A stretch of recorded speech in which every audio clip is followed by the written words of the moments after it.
طبعا ده بسكوت الزبدة اللوكس او الفاخر بتاع المحلات.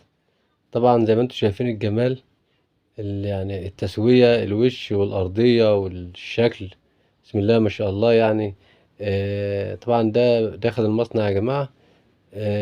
هنعمل الجمال ده كله مع بعض، وطبعا هنعرفكم ازاي سر القرمشة، وازاي ان البسكوتة تكون بتقرمش وفي نفس الوقت ناعمة وبتدوب في البق دوب. يعني هنعملها ان شاء الله زي ما انتم شايفين كده، شايفين البسكوتة يعني مقرمشة وفي نفس الوقت ناعمة ودايبة زي ما انتم شايفين كده، ومستوية. شايفين قلبها عامل ازاي، ووشها وأرضيتها، يعني حاجة بسم الله ما شاء الله.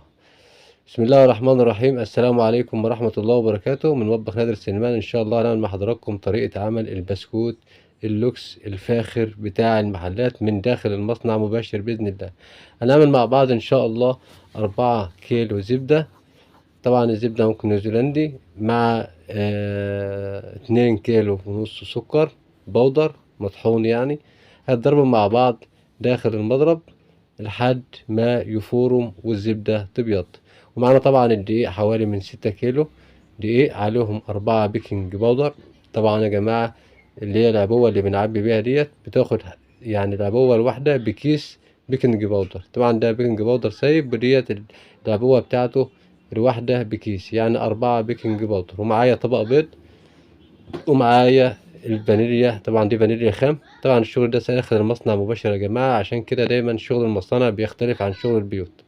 طبعا الزبدة فارت زي ما انتم شايفين كده، بيضت وبقت فايرة ازاي. هننزل عليها بالبيض شوية شوية، مش كله مرة واحدة. هننزل شوية واستنى لما لغاية ما تختفي البيض، وبعد كده ننزل بشوية كمان، مش كله مرة واحدة، واحدة بواحدة كده.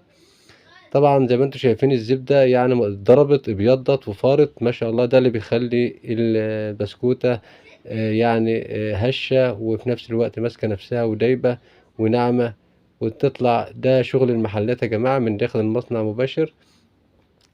طبعا احنا كده حطينا البيض بتاعنا، وطبعا البيض مع الفانيليا، وبعد كده نزلنا بالبيض.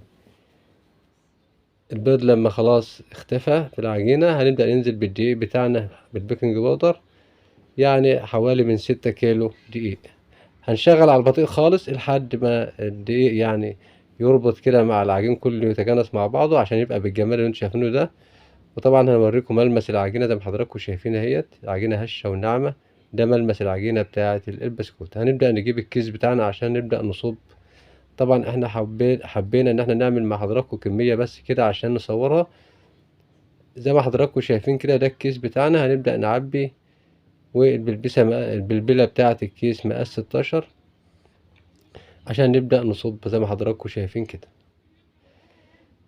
طبعا طريقة الصب يا جماعة أكيد طبعا حضراتكم عارفينها. نبدأ نضغط ونسحب ونضغط ونسحب وهكذا لحد ما بحيث إن هي تبقى إيدينا البسكوتة قد البسكوتة، ضغطة واحدة تكون متساوية، عشان يطلع البسكوت كله شكل واحد ومقاس واحد بإذن الله.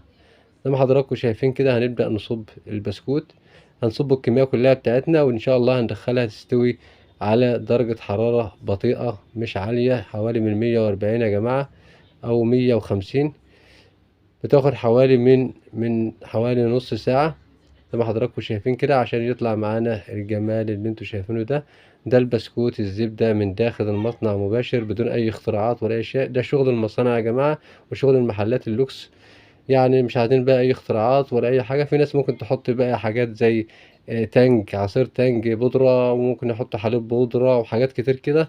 ده كلها مكسبات طعم، لكن الاساس اللي حضراتكم شايفينه ده الزبده النيوزيلندي لوحدها كافيه ان هي تطلع البسكوت ممتاز وبطعم ولا اروع باذن الله. زي ما حضراتكم طبعا شفتوا كده معانا طريقه عمل البسكوت من داخل المصنع. طبعا كده بيتعبى البسكوت في العلب زي ما انتم شايفين كده. طبعا يعني الشغل كله قدامكم من غير اي اختراعات. اللي بيشوفنا اول مرة ما ينساش يعمل اللايك والشير الجميل بتاعكم عشان يوصلكم كل الجديد باذن الله. طبعا ده البسكوت يا جماعة، شايفين القرمشة والفرولة والنعومية بتاعة البسكوت. إذا عجبكم الفيديو متنساش من اللايك والشير الجميل بتاعكم. شكرا لكم والسلام عليكم ورحمة الله وبركاته.